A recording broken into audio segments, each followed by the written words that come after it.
बाबा साहब तेरी सोच पे ये मैंने क्यों बुलवाया अभी बताऊंगा इसके बारे में भी कि मैंने ये क्यों बुलवाया कि बाबा साहब तेरी सोच पे पैरा देंगे ठोक के कि शायद कहीं ना कहीं जो बाबा साहब का सपना था, बाबा साहब की सोच थी, आज वो खतरे में है।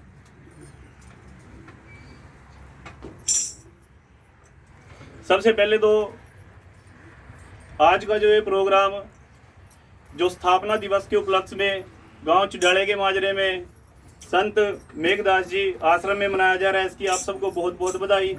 और हम तहे दिल से धन्यवाद करना चाहेंगे संत मेघदास जी का, जिन्होंने अपने चरण हमारे गांव चुडाले के माजरे में इस आश्रम के माध्यम से पाए हैं। हमारे गांव की सत्संग भी यहाँ पे आती है, जो गुरु जी के प्रवचन सुन के वो भी गुरु महाराज जी की लाइन पे चली है। तो तहे दिल से धन्यवाद करते हैं हम गुरु जी का भी, जिन्होंने यहाँ पे डेरा बनाया।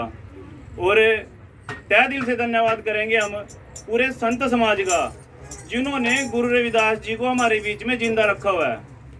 तहे दिल से धन्यवाद दिया पूरा संत समाज, जिन्होंने गुरु रविदास जी को वाणी के माध्यम से हमारे बीच में जिंदा रखा हुआ है। समय समय पे समाज के बीच में जाके हमारा संत समाज गुरु रविदास जी की वाणी का प्रसार कर रहा है। और बड़े धूमधाम से आज हम देखते हैं कि किसी भी मंदिर में, किसी भी गली में, किसी भी बस्ती में चले जाओ अपने समाज की, गुरु रविदास जयंती बड़े धूमधाम से मनाई जाती है। बड़ी ही भारी संख्या में मनाई जाती है। इतनी भारी भीड़ होती है लोगों की कि हम बड़े इस एक पर्व को बड़े चाव के साथ मनाते हैं, और मनाना भी चाहिए। ये सब संतों की देन है, क्योंकि संतों ने गुरुदास जी को हमारे बीच में जिंदा रखा हुआ है। हम संतों का गुणगान करते हैं, गुरुदास जी की जयंती मनाते हैं, बाबा साहब की जयंती मनाते हैं। बड़ी भीड़ इकट्ठी होते हैं, हम जयंती मनाते हैं। जैसे हमारे बाबूजी ने कहा था अभी कि जो समाज है हमारा, ये बहुत आगे निकल चुका है, अब कोई अत्याचार नहीं करता है। ये सच में हमें भी देखने को मिलता है। जब हमारा कोई पर्व आता है, गुरुदास जयंती आती है, बाबा साहब जयंती आती है, तो बड़ी भीड़ इकट्ठे होकर हम बड़े हर्ष उल्लास से जयंती मनाते हैं। लेकिन फिर भी कहीं ना कहीं मन में एक प्रश्न है कि अगर हमारा समाज इतने आगे निकल गया, आज जय गुरुदेव, यदि हमारा समाज इतने आगे निकल गया तो कई बार खबरें सुनने को मिलती हैं कि फलानी जगह हमारा एक लड़का घोड़ी पे चढ़ के गुड़ चढ़ी निकाल रहा था और उसको हाथ पकड़ के नीचे उतार दिया। ये खबर सुनने को मिलती है। कई जगह खबरें सुनने को मिलती है कि हमारी बस्ती की बस्ती जला दी पूरी की पूरी। कई जगह की खबरें सुनने को मिलती है कि हमारे समाज के लोग मंदिर में मत्था टेकने गए थे, उनको पीट पीट के बाहर निकाल दिया, उनको पीट पीट के बाहर निकाल दिया। और अगर हम अखबार उठा के देखें ना, अखबार के अंदर अगर शोषण और बलात्कार की खबरें आती हैं तो सबसे ज्यादा हमारे समाज की आती है। अगर हमारा समाज इतनी आगे निकल गया तो फिर ये समस्याएं क्यों?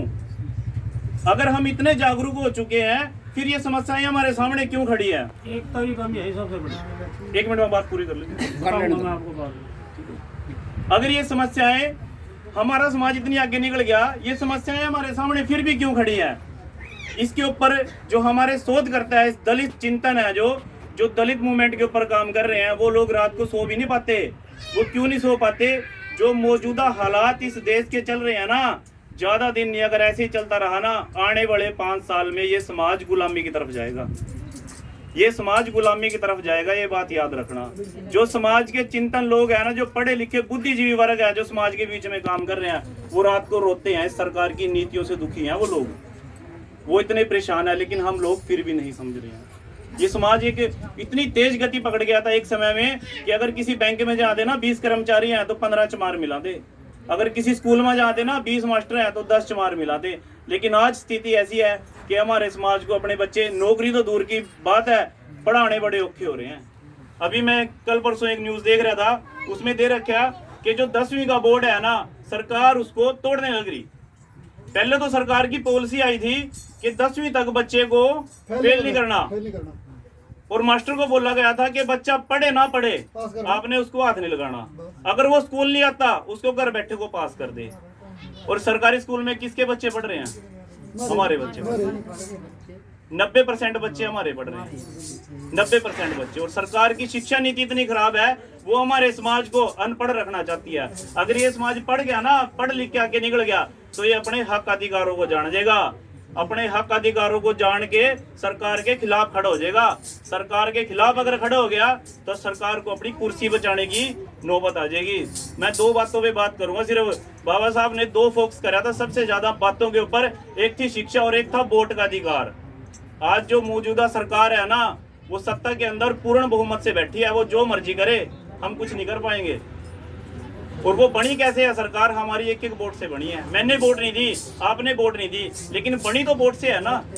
वोट की कितनी ताकत है कि आज पूर्ण बहुमत से उसको सत्ता में बिठाया है और आज वो खुला गड़ासा लेके संविधान के ऊपर बैठी है, संविधान को तहस नहस करने में। अगर इस देश से संविधान चला गया ना, तो इस देश में हमें अपना अस्तित्व बचाना बड़ा औखा हो जाएगा, ये ध्यान रखना बात है। और वोट की ताकत में बाबा साहब ने कहा था कि वोट एक ऐसी चीज है, वो आपकी बेटी के समान है। जैसे हमारी बेटी होती है ना, हम अपनी ये बेटी की इज्जत बचाने बता कुछ भी कर सका, अपनी बेटी की इज्जत बचाने वास्ते हम कुछ भी कर सकते। ऐसे वोट है। आज हमारी महिलाओं के साथ, हमारी बेटियों के साथ इतना शोषण हो रहा है ना, क्यों हो रहा है? वो जो शोषण कर रहे हैं उनको पता है कि सत्ता में हमारे लोग बैठे हैं, हमारा कुछ नहीं बिगड़ेगा। क्यों होएगा? थोड़े दिन कूदेंगे, फिर अपने घर आराम से बैठ जाएंगे। क्यों बैठ जाएंगे? क्योंकि सत्ता में उनके लोग बैठे हैं। सत्ता में लोगों को किनको बिठाया है? हमने बिठाया उन लोगों को वोट के माध्यम से। वोट एक इतनी बड़ी पावर है कि वोट के माध्यम से आप किसी को भी ऊपर ले जा सकते हो, किसी को भी नीचे ले जा सकते हो। अगर आप वोट का इस्तेमाल कर रहे हो ना, तो वोट का इस्तेमाल उसको करो। जैसे हम अपनी बेटी का कहीं रिश्ता करते हैं ना, पहला उसको सारा बायोडाटा निकालेंगे कि ये इस लायक है भी या नहीं है जो हमारी बेटी को सुखी रख सके। ऐसे ही वोट का महत्व है। अगर हम किसी को वोट दे रहे ना, तो पहले उसको परख लो कि ये इस लायक है भी या नहीं है जो कल को हमारे को या हमारे बच्चों को या हमारे समाज को सुरक्षित रख सके, तब किसी को वोट देने के बारे में सोचो। आज बीजेपी ने नाक में दम किया हुआ है पूरे देश के, खासकर हमारे, ये ध्यान रखना। बाबा साहब ने शिक्षा के ऊपर जोर दिया था कि शिक्षित बनो। बाबा साहब ने शिक्षा के ऊपर क्यों जोर दिया था? बाबा साहब ने कहा था कि शिक्षा दो-धारी तलवार है। अगर हम पढ़ गए ना शिक्षा के माध्यम से, आज हमारे जो एसपीडीसी बैठे हैं ना कहीं वो हमारा साथ देते हैं। हम कहते हैं ना कि हमारे अफसर आगे निकल गए, समाज की तरफ नहीं देखते, नहीं देते हैं। वो पढ़ लिख के तो वहां तक पहुंचे। अब वो डायरेक्ट हमारा भला नहीं कर सकते, वो बेचारे इनडायरेक्ट तरीके से वो भी दुखी हैं, वो भी परेशान है कि समाज के ऊपर अत्याचार हो रहा है। वो क्यों कहते हैं कि पढ़ो? अगर हम अपने बच्चों को पढ़ा लिखा के आगे निकाल गया ना, वो भी कल को अफसर बन गए, तो शायद वो भी समाज की आवाज उठा सके आगे जाके। लेकिन नहीं, सरकार ने नीतियां ऐसी तैयार कर दी हैं कि हम अपने बच्चे को लेबर तैयार कर रहे हैं। हम लोग ना संतुष्ट हैं कि हमारा बच्चा बैग उठाता है, स्कूल जाता है और घर आता है, बस हम यहाँ संतुष्ट हैं। उसके बाद स्कूल में क्या हो रहा है क्या नहीं हो रहा है उससे हमें कोई मतलब नहीं है। और शायद हम ख्वाब देख रहे हैं कि हमारा बच्चा पढ़ लिख के कुछ बन जाएगा। सरकार ने इतनी पॉलिसी चला रखी है ना, फ्री वाली चीजें जो फ्री में दे रहे हैं हमें पॉलिसी है, ये शायद हमारा एक बहुत बड़ा शोषण है। जैसे एक चूहा होता है ना, चूहा अगर वहाँ चूहे हो जाना और हम पिंजरा लगावा, उस पिंजरे के अंदर हम रोटी लगावा। मेरी ना इस बात को समझने की कोशिश करना, इस बात को समझ गया ना शायद हमें बहुत कुछ समझने की कोशिश हो जाएगा, मतलब समझने में आसानी होगी।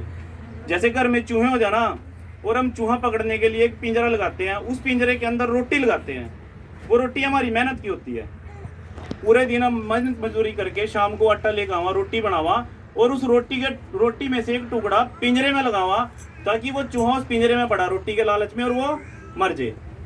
चूहे को तो वो रोटी फ्री में मिल रही ना, चूहा उसमें बढ़ेगा और वो मर जाएगा। जिस दिन चूहे को इस बात का पता चल गया कि ये रोटी मेरे को फ्री में क्यों मिल रही है, ये रोटी मेरे को फ्री में क्यों मिल रही है, चूहा दोबारा बढ़ेगा उस पिंजरे में? कभी भी नहीं बढ़ेगा, क्योंकि उसको तो पता लग जाएगा ना कि ये रोटी मेरे को फ्री में मेरे को मारने के लिए मिल रही है। तो ऐसे ही सरकार ने जो ये पॉलिसी चला रखी ना, चाहे वो मिड डे मील है, चाहे वो बीपीएल कार्ड पे फ्री की सुविधाएं हैं, चाहे वो 100 गज का प्लाट है, ये सिर्फ और सिर्फ हमें मारने की एक चाल है कि इन लोगों की मानसिकता को सीमित कर दो। अगर ये लोग आके सोच गए ना तो ये आगे निकल जाएंगे। ये हमारी मानसिकता को सरकार ने सीमित कर रखा है। अरे अगर हमने अपने बच्चे के ऊपर फोकस कर लिया ना और उसको पढ़ा दिया, पढ़ा लिखा के कंपटीशन लगा के और नौकरी लगवा दिया, तो 100 गज के प्लाट की जरूरत पड़ेगी क्या? कितने का होगा? 2 लाख होगा, 4 लाख होगा। अगर वो नौकर लग गया ना, उड्डा में कोठी पावागा।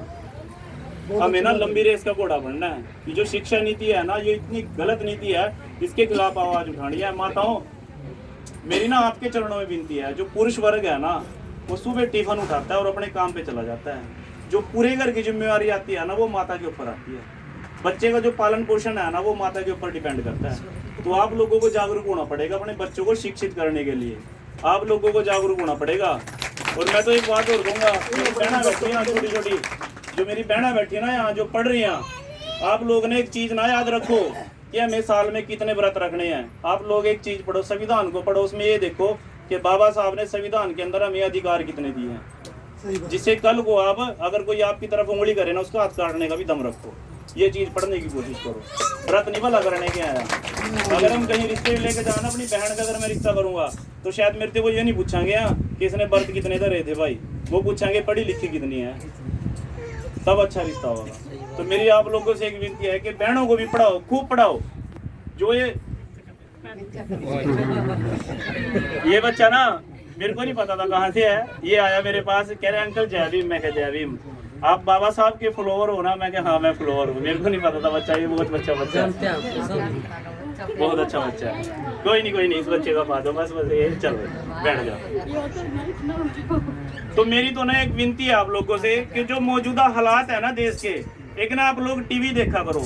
टीवी में आपने देखना नहीं है कि जो आजकल नाटक चल रहे ना, सास बहू की लड़ाई, तारक मेहता का उल्टा चश्मा, ये नहीं देखना, ये सच्चाई है, ये नहीं देखना। टीवी पे ना समाचार देखा करो। एक मिनट गुरुजी, बस एक मिनट। टीवी पे ना समाचार देखा करो। खबरों के अंदर ना आप लोगों को ये पता चल जाएगा देश के मौजूदा हालात क्या है। पिछले 6 महीने से 7 महीने से दिल्ली बॉर्डर सील है। किस किस को पता है दिल्ली बॉर्डर सील है? नहीं, मैं महिलाओं की बात कर रहा है जी। पता होना चाहिए आप लोगों को, दिल्ली के अंदर छोटे छोटे बच्चे भी बैठे हैं वहां पे बॉर्डर पे। वो क्यों बैठे हैं? वो अपने हक और अधिकारों की लड़ाई लड़ रहे हैं। ऐसा ना हो आज वो बैठे कल हमें भी बैठना पड़े। वो सक्षम लोग हैं, वो बैठे हैं। हम तो एक से दूसरे दिन बैठ सकते हैं, तीसरे दिन नहीं बैठ पाएंगे। इसलिए अभी से जागरूक हो जाओ। जिस भी लेवल पे, जिस भी माध्यम से आप सरकार की नीतियों का विरोध कर सकते हो तो करो, क्योंकि सरकार की जो पॉलिसी है वो एंटी दलित पॉलिसी है टोटली। उसके खिलाफ समझो उसको, इसकी जो साजिश है सरकार की उसको समझ के उसका विरोध करो। गुरुजी कह रहे समय का अभाव भी है, तो मैं तो इन्हीं शब्दों के साथ जय भीम, जय भारत, जय गुरु।